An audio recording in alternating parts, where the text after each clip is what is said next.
All right, I'd like to thank everybody today for watching, tuning in right now. I got my guy with me right now, Brandon Cheatham. This young man right here is a remarkable guy. I'm gonna allow him. I'm been a pleasure to know this guy, and I'm gonna allow him to kind of introduce himself and kind of tell about where he's from and a little bit about himself. Okay, hey, how y'all doing, everybody? My name is Brandon Cheatham, from Greenville, Alabama. Born and raised there.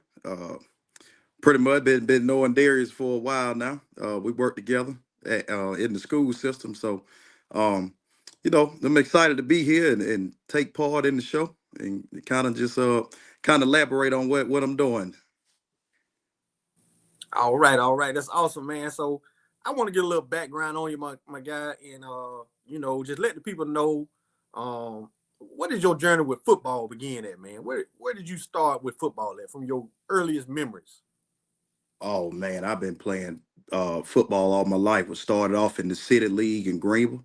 I started there, transitioned to middle school, uh, and transitioned to high school. So, like many others, I had aspirations of playing Division I football. But a lot of things I would tell within my journey, man. It was why it's so important to make sure you maintain those grades and make sure you're doing what you need to do in the classroom. Because there was a big separation between playing Division I football and uh, playing NAIA, which I did go on to play NAIA football at Faulkner University, which I was fortunate, man. I'll tell anybody, it doesn't matter what college you go to play, man. I think playing collegiate sports is a blessing, man. So just kind of my journey, man. I live, eat, breathe football, man, and currently coach as well. So it really been a big part of my life, man, for a long time. Okay. Can you remember any coaches or mentors, maybe in high school, who had a big impact on your development? Man, I got a few, man. I know one for that comes to mind, Coach Chase Smith. He's currently the head coach at Spanish Fort.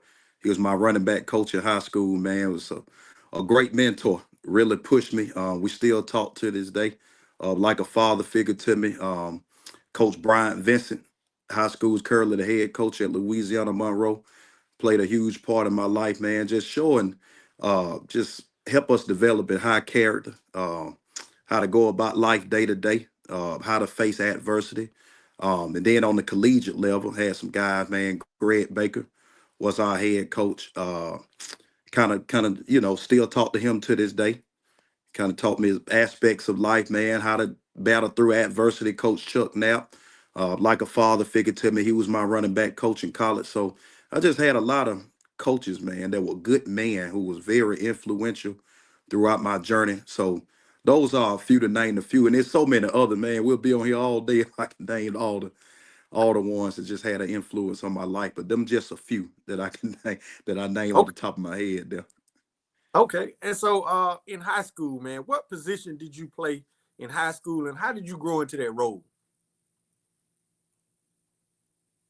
Well, I played a couple of positions, man. I played running back, I played linebacker, and shockingly, I even played on the defensive line at one point. But my predominant position was running back, man. I kind of fell in love with it. I always fell in love with the philosophy, man. If I'm gonna run the ball, man, I'm gonna be the one to try to initiate the hit rather than be the one that taking the hits. And so I kind of embodied that position. Throughout high school and through college, man, I always found joy in just running the football. So, which linebacker, it was good. I had no problem with that as well, but I really enjoyed being a running back. I really enjoyed that. Man, that's awesome, boy. I see running back all over you. um, so another thing I want to ask you: what was one of your toughest challenges you faced in high school as an athlete? How did you push through that? Just one of the toughest challenge, man. I can name a particular incident, man. I remember throughout my senior year, man, we was playing Eufaula High School. We was playing Eufaula. There was a highly ranked team, and this share this story because it taught me a lesson about how to be humble, man. I was having a pretty good senior season going into that game, And I was just remember, man, I was developing this me guy, and I'm not afraid to admit I was starting to develop a selfish mentality. And I remember, man, I know I felt like I was in good shape, but I remember like I scored a touchdown early on in that game, and I cramped. I began to cramp toward the second half and couldn't play the rest of the game, man. It taught me a lesson about humility. Um, and just then, I would just remember that moment. I remember that moment greatly, man. And I kind of carried that on with me from that moment to always just remain humble. But yeah, that was one of the biggest challenges, just from a personal standpoint. Okay. Okay. I want to ask you this now. Do you remember the moment when you realized, football could take you beyond high school, when you could do this at another level? You remember that moment? I did, man. I'll tell you, probably was my 10th grade year, man, because I was always one. I was a two-sport athlete in high school between football and basketball. I realized, man, I look, man, it's a kind of with basketball, man, it's almost like a stereotype. I knew I wasn't gonna be 6'7" or 6'8", and so I kind of put basketball alone to the side, man, and focused on football. I'm always have been a huge advocate of working out, lifting weights, and I just kind of took a hold of that, man. Took a hold of it. At times I really worked at it. I worked at it outside of practice and things of that nature because I just had a goal, man, and I realized that, I was having some pretty good games throughout my career. And I realized, man, I may have an opportunity with this. And so, um, yeah, that was kind of my turning point, man. I would say my 10th grade year in high school is really when I quit basketball and really focused on football is was a turning point in my life. Okay. Okay. How did high school football shape the person you are today on and off the field? Oh man, I tell people all the time, man. It's a quote that I live by, man, was said tough people don't tough times don't last, but tough people to do. Um, Awesome. I feel like with football, man, you're gonna go through so much adversity when it comes to football. Just shared you the story that I happened at that you follow game, man, and it Yeah. really shaped and molded me into the man I am today, man. Being able to have those influential coaches and just is so important. The things they instilled in me, man, and just how it's important to embody that pay it forward initiative. So all the things that I ever learned in football, man, I just try to pay it forward. And so yeah, man, that it really shaped me into the person I am today. Man, that's awesome, man. That's awesome. So I want to ask you this question about your college career. Mhm. Just kind of talk us a little bit through your recruitment experience. What school showed interest, and how did you make your final decision upon the school you actually went to?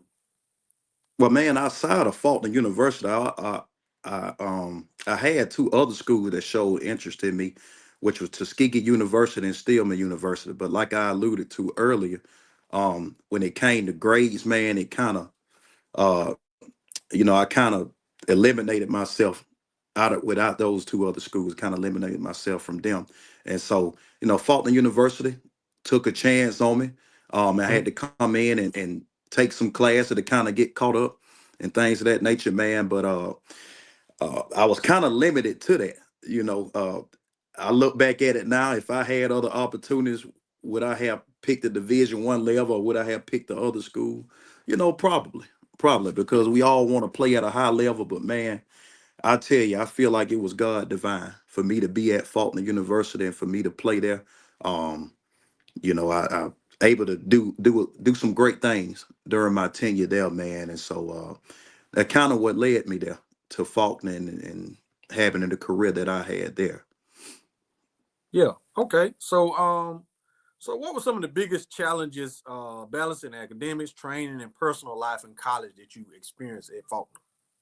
Oh man, going in, like I said, I struggled with math in college, man. I remember a story, man. I would call it home to my parents. Man, I was very close to giving it all up and quitting college, man. I would just tell them, look, it's too hard. I can't do it, man. But I had to push past the um being embarrassed to call on a tutor and have tutoring throughout college. And so um, I owe it all to a lot of tutors and things of that nature in college that really helped me because I was really close to giving up on it, man. Just it was tough getting on the field. It's so crazy, it's ironic. I went into college with a high ankle sprain.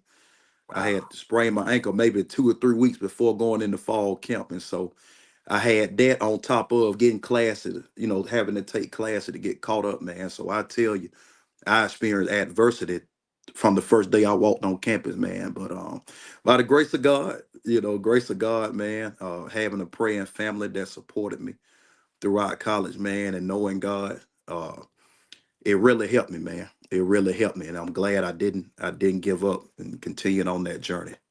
Yeah, man. I know that was a blessing, man, having that family support, man, and like I say, Hmm. put God first too. Absolutely. Yep. Can you think of a specific game or moment in college that you'll never forget? Oh man, yeah. It's crazy, man. So the story I'm about to share with you, man, a lot of people may not believe it, man, but Yeah. I actually participated in the highest collegiate scoring game ever. Man, the final score was 95 to 89. That was the final Wow. score, and it happened to be the final game of my senior season. We went into that game, man. We was a high powered offense, but we were dead last in defense. So we could score points, we just couldn't stop nobody. But Yeah. I do remember that game being, I want to say, a 1 o'clock, 2 o'clock kickoff time. I think that game may last at 4.5 hours. And to paint a picture for you, Darius, Yeah. um, being at a small school, the analysts that we had for the football game, we actually had a basketball game about 5 or 6 o'clock. They were actually late getting to the basketball game because they were still um, doing our football game. And Wow. so, man, it actually made the top 10 at ESPN. Wow. But man, I would never forget that game, man. Had a great game, man. Had 5 touchdowns. So in that Good. game, man, it was fun to be on offense. It just Yeah. no wasn't too fun to be on defense. But man, we Oh, we pulled it off, man. A collective team effort. And that moment, man, I'll never forget that moment. Never. oh, that's awesome. Hey, that's an awesome moment there, man. Mhm. All right. So, how did college program prepare you for leadership, discipline, and life after sports? How did that prepare you for life after sports? Oh man, like I said, well, kind of a little story about me in college, man. Just like probably any other athlete this day, man, I had aspirations of playing in the NFL, man. I was fortunate enough to actually be invited into the pro day at Alabama State, man. And it's so crazy how God can kind of interject your plans or what you have. Yeah. Man, the day before the pro day, man, I pulled my hamstring the day Man. before my pro day, and I just remember, man, going through a depression stage after that, man, because I trained hard. Yeah. My plan was to play in the NFL, but Mhm. God had other plans for me, and so, man, it was just that defining moment where I realized, man, okay, if I can't play, well, what's the next thing I can do to try to get back to this game? And so that what kind of led me into the coaching realm. Um, Actually led me into going back getting my master's and getting a master degree in clinical and mental counseling. So, man, you just never know. God, I think God have a path for us all, and like I said, my path was interjected, and Yeah. so, man, but just that moment from then on, just understand, man, you can't sit and feel sorry for yourself, man. You got to whatever you love to do or whatever dream you got, man, you go chase that dream and you attack it. And so, that's what I did, man. I can say I'm truly, truly living the dream to this day. Oh man, that's awesome. That's an awesome story, man. I want to kind of move on to about athlete development and the mindset. In your Mhm. eyes, what separates good athletes from great athletes at the high school and college level. What separates them? Well, just what you said, man. It's the mindset, man.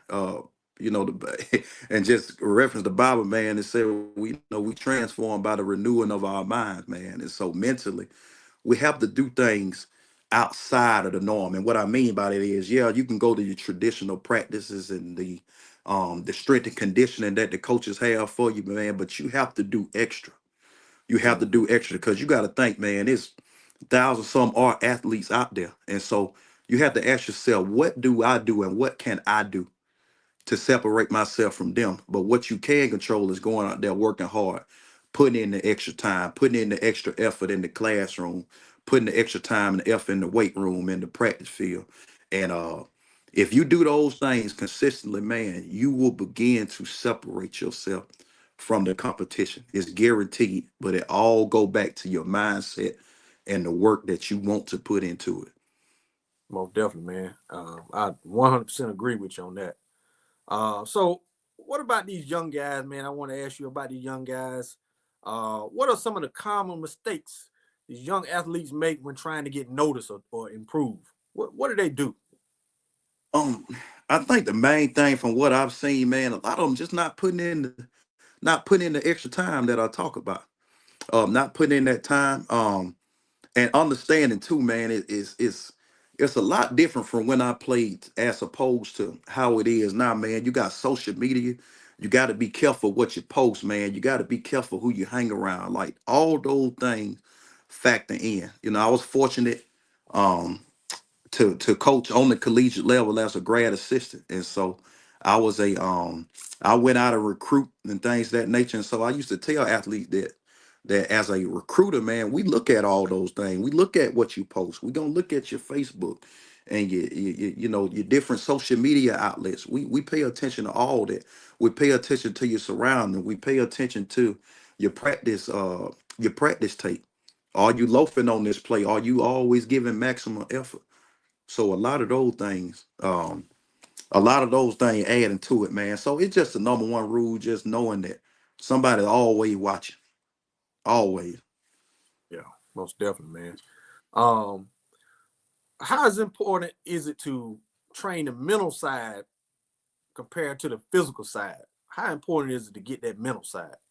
Oh man, that's a good question. It's extremely important, man. Like I said, my master's in clinical and mental counseling, man, and so I'm a huge advocate of mental health. If you're not all right mentally, you're not going to be able to perform. That's just a proven fact. So it's important to have your mental together, and just to kind of have your mind right and your mindset um, in a positive manner.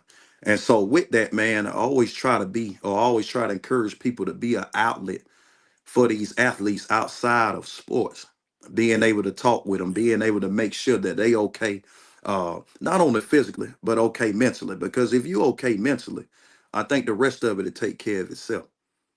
Most So definitely. yeah. So what's one lesson from football that every young athlete needs to hear right now? If you would give them one lesson, what would it be? Never stop working. I think the main lesson, never stop working. And understand that people are always watching. Always. Even when you think no one watching, man, they are always watching you. That's a good Um, one. like I alluded to earlier, being careful of your surroundings, being careful of the type of things you post, how you present yourself, your character.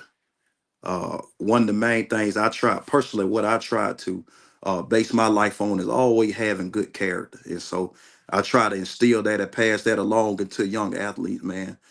Your character will carry you a long way. Your character will get you in doors that you think you would never have gotten into. And so um, that's kind of my philosophy to try to pass on to the young and up and coming athletes. Man, that's a wonderful philosophy, man.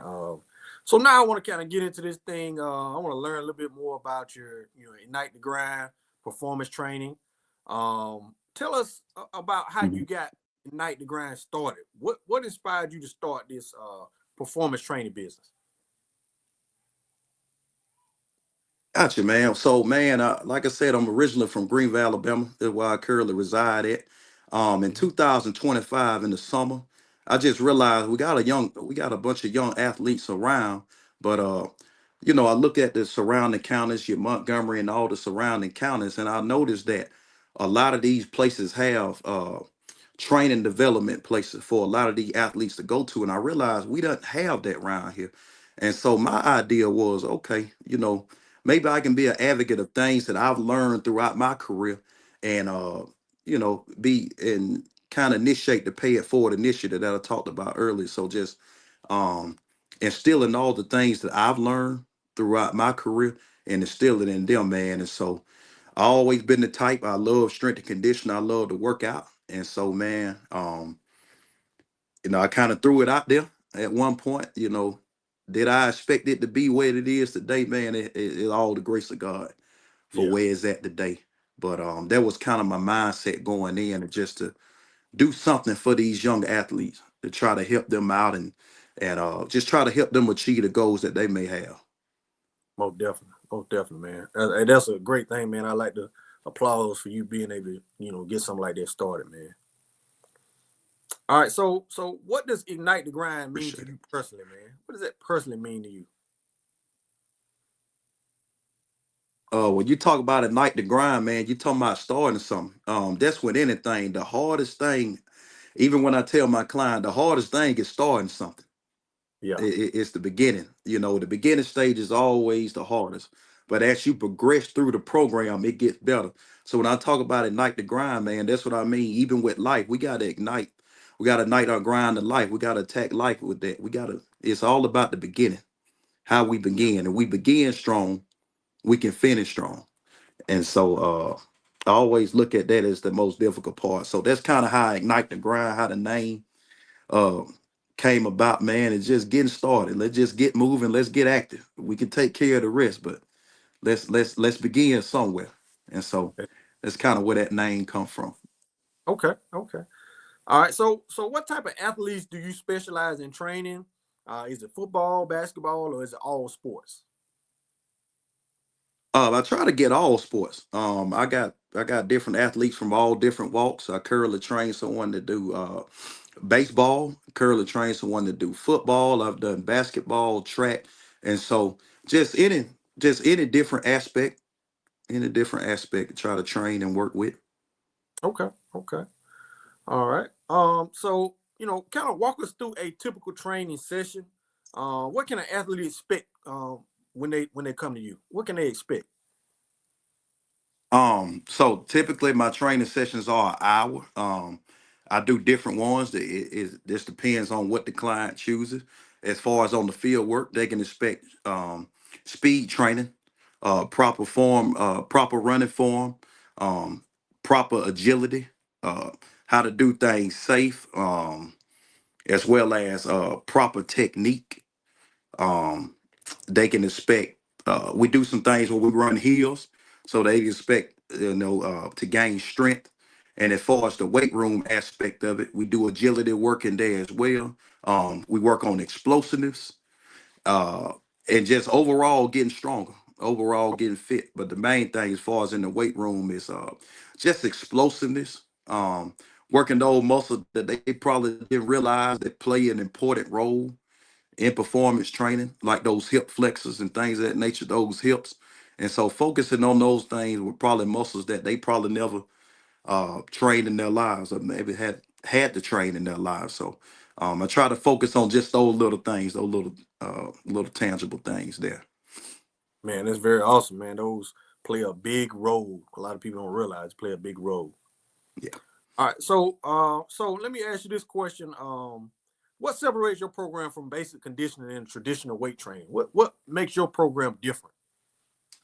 I think with that, man, just being able to have that one on one, being able to have that one on one as opposed to being in a being in a team setting, like we really able to observe everyone individually. That's what I like to do.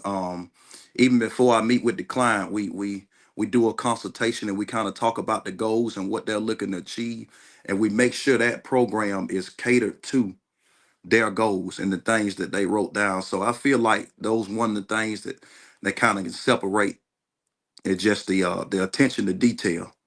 And so, like I said, it's very goal oriented, based on the client and what the client have informed me of. And so we build a program for there, and then we go throughout that program. Okay, man, that's awesome. Um, so how do you design your workouts for different age groups? Middle school, high school, college? How do you design them differently, or are they very similar? How does that work? Some of it's similar, but yeah, at different ages. Because I even trained someone as young as 8 years old. So when you're training someone that young, it's more fundamentals with them. You know, Yeah, I wouldn't ask a, um, 8 year old to do the same thing what I do with like an 18-year old. And yeah, so therefore, most of it all boils down to fundamentals, especially at that age. Now, when it comes to high school and collegiate, I try to do things more that transition to the high school and collegiate level, like the things I talk about, the hip flexor, the explosiveness, the endurance, especially ones that I train that have just currently finished high school that's getting ready to transition into college. What a lot of them don't understand is when you get there in most college program, you're going to be asked to run 16 times 110s. And so when yeah, you talk about 110s, you're talking about from the back of the end zone to the front of the goal line. And so that take endurance. And so that one of the things before we even work on our explosiveness and our agility work, we have to work on that endurance. If they are a lot like me, finishing high school, we have that little break right there.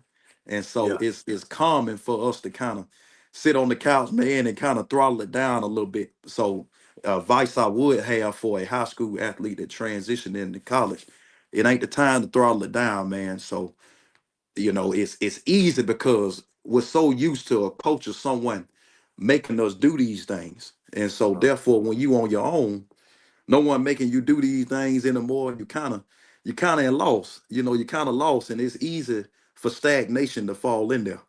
And so mhm. therefore, man, just try to encourage them to keep going Oh and man, don't stop. that's, so what results have you seen so far? Any success stories you can think about or you can share with us? Well, I got a young man right now. This young man that I'm working with, is a baseball player. Uh, when I came in, or when he started with me a few months ago, uh, very, very slender young man. One of his main goal was to gain strength, and think since working with me in this program, he have gained 10 to 15 pounds of muscle.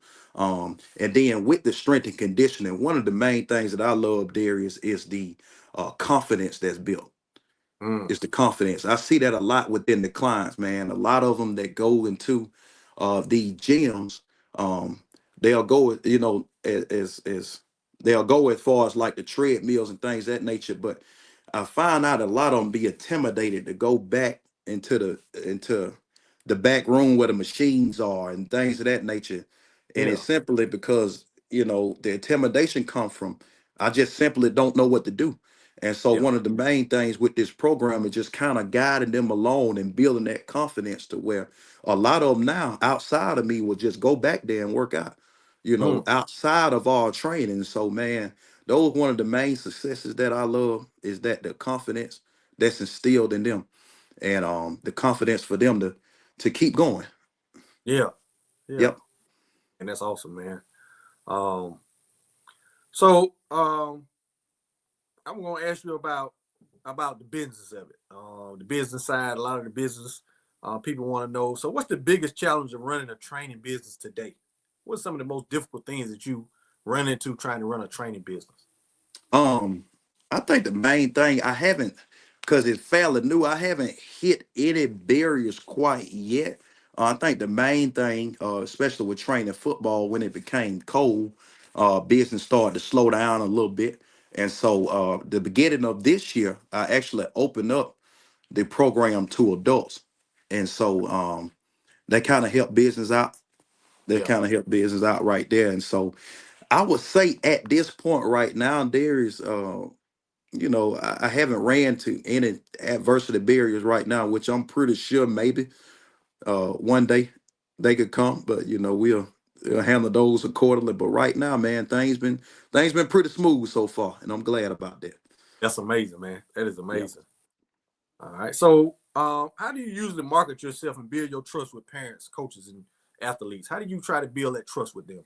Well, a main thing that I do, I try to video the workouts, man. A lot of it too, especially I try to meet the parents head on, along with the athlete and kind of have an idea. We work together collectively to try to figure out what's best for that athlete. Even though the parent is there, but at the end of the day, it's the child or whoever the client may be that's going to actually be doing the workout. And so Okay. therefore, I always ask the client in front of the parent, hey, what are you looking to work on? Uh, I've had parents that came in and sat in on some of the workouts and sat in on the type of things that we do. And just to have open transparency to make sure they're satisfied with the services that their child is getting. And so it's been a blessing. It's been a blessing for us, man. I have a great group of parents, have a great group of clients that like I said earlier, that confidence. It's just building that confidence, and they come in excited, man. And as a trainer, that makes me excited. That makes me excited, and so I'm glad that they enjoy what they're doing and enjoying the work they put in. Because at the end of the day, I'm just someone to try to help guide them along. They the ones that put in the work. Most definitely. Most definitely. So I want to ask you this also, man. In the next 2 to 3 years, what do you see ignite the grind? Um, what is your vision or what is your goal for the next 2 3 years? Man, oh, it's crazy you asked that, man. Actually, the next 2 3 years, man, I look at trying to take it to the next level. Right now, I'm working at a local commercial gym with the owners, Craig and Amber Waller, who have been very great to me. Just allow me to use their equipment and allow me to use the gym, man. So, just a shout out to them. But as far as my goals and what I'm looking to do, I'm looking to open up my own facility one day. Maybe a like an indoor type facility with 40 yards of turf laid down in the facility with different racks within that facility, different dumbbells, and just kind of branching off on my own with it, and taking it to the next level. My goal is hopefully getting surround the county and impacting more and more adults and the athletes to just join in and get fit. It's a great thing when we all working together getting fit. And one of the main things too that I would add in too, Darius, is that it's not only getting fit for a physical look, man. Most of the day, man, you training to live, honestly. You Yeah. can go to these doctor visits and things of that nature. And a lot of it be exercise and the proper things you eating right. And most Yeah. doctors will tell you, hey, you need to exercise more. And so, you know, um, having that outlet, just so many benefits to strength training and working out and things of that nature. And so I try to be a huge advocate of that. Oh man, that's awesome, man. I'm gonna ask you this also, my guy. hmm What advice would you give to young business owners, especially former athletes, and they're trying to build something of their own? What kind of advice would you give them? Well, the number one thing I'll tell a man is don't give up. Whatever vision that you have, you know, uh, know your vision, know your plan, and knowledge that you have accumulated past that knowledge alone. And understand that, just like the question you alluded to earlier, man, that adversity may come, especially when you're going through business, man. You look at some of the most successful businessmen and owners that well, I can guarantee you, you can interview them one by one. I can guarantee you, every last one of them have experienced some type of failure before they get to where they are today. And so, man, just not being afraid to fail.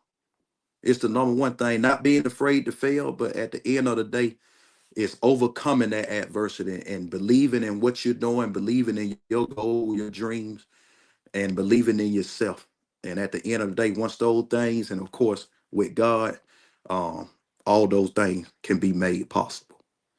Oh man, that's awesome, man. So if young athletes want to join your program, how can they connect with you and get started?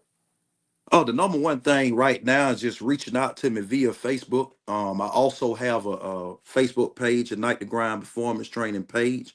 A lot of what they're doing now just inbox me through Messenger, in which in the next upcoming or for the foreseeable future, just open up more avenues for them to get in contact with me. But as of right now, that's where it's at now through Facebook Messenger, through social media. Okay, okay, okay. Yep. So what's one big thing you wish people truly understand about strength and performance training? What's one thing you can think of? Like I said, man, proper form, proper technique is important, and just having the confidence. like I said, it all allude to back to why I started this program at Night to Grind. The number one thing is beginning. Just like what I alluded to earlier, as far as training to live. Um, you got to have some type of exercise. Even when we went through school, you even had, you got physical education classes to this day. And so Mm-hmm. that's the number one thing, man. You got to get fit. Even if you walk, 30 minutes or get on a stationary bike or things of that nature, just do something. Take the time out your day, your schedule to do something, whether it walking, something, Yeah. something. It doesn't, it's not, it doesn't take as long as people think. But the number one thing is having you got to begin somewhere. And Yes, so the indeed. number one thing, just getting out there, getting active, just doing Yes. something, whether it be walking, and not being frustrated because you may not be further along and you see someone else. I think social media don't paint this perception in our head that we got to look a certain way and we got to be a certain way. No, you just got to get started and go at your own pace. Go at your own pace, and eventually, you'll get to where you need to be. But have a goal, have a Yeah. plan. That's the main thing. Yeah. Man, that's awesome, man. So if you could give a message to a student athlete listening right now, what would it be? Um, for a student athlete, the main thing I would give a man, look, keep God first and those academics. And those academics, man. At the end of the day, you one injury away from being replaced, man. You're one injury away where this all can be taken away from you, man. And being careful of your surroundings. It's the main thing too. Like I alluded to earlier, social media is so big right now. So your character, how your perception, how you carry yourself, all those things play an important role of being a student athlete. But me personally, because it affected me personally. So I'll always tell a student athlete, it all start in the classroom. Make sure you doing what you need to do in the classroom. ACTs, things of that nature. Because at the end of the day, what I tell my student athletes as well, even from the athletic standpoint, you got this transfer report out here, this NIL, all this stuff is real. And so it's more harder now to get recruit as opposed to what it was to when I played. Yeah. They if you look around, most colleges and most universities, they're going to the portal before Yeah. they even look into high school. And so it's just one of the things that you asked me about it earlier. You got to do things to separate yourself because now you may be 7 to 18. You're competing against a 21 and 22-year old and with experience. So a lot Yeah. of those things make a difference. And so that's what I would give advice to a student athlete. God first, those academics, and just doing things outside of your norm to separate yourself is key. Oh, most definitely, man. That's awesome, man. So who helped you along your journey that you want to publicly acknowledge or thank? That you can think of. Oh man, it's so many. Like I said, those coaches that I named earlier, man. A shout out to my parents, who Mhm. always prayed with me, who was there with me spiritually, that helped guide me along the way. My brothers, I have two brothers that helped guide me along the way. A lot of friends, um, that was right there and kind of guided me a long way. So many, I could call by name, man, but I wouldn't want to offend anyone. But Gotcha. so I just kind of name people collectively that have helped me along the way. I got cousins, a lot of Yeah. family members. We're a closer knitted family. I'm a family Yeah. oriented person, so a lot of my family members, man, help guide me along the way, man. So a huge thing, and most importantly, man, God. I couldn't be who I am or do what I'm doing today without him, man. I'm very strong in my faith. But that's most important, man. God, that's who I can publicly give a shout out to. Man, that's an awesome one, man. That is great. So I'm gonna kind of wrap things up with so what's next for Coach Cheatham? Anything big coming up we need to be looking out for or Like I said, right now, man, I'm kind of in a transition of coaching right now, man. And so I have the people just stay tuned for my next move and what I'm looking at as far as with my as far as in my coaching journey. But like I said, as far as every night to grind, man, God willing, it's here to stay. We're gonna yes, help sir. every adult and athlete, one day at a time, man. And so kind of stay tuned. Gotcha. Yep. So, anything that you could think of, man, that you want to add, before we get ready to close, anything you could think of? Like I said, man, just the last thing I want to add, man, I put my name of my training business on there, Night to Grind. You can follow me on Facebook through Messenger. If you're interested in services, man, I'll be more than happy to help whoever it may be achieve those goals, man. And most importantly, Darius, man, I appreciate you. You know, we go a long way, brother.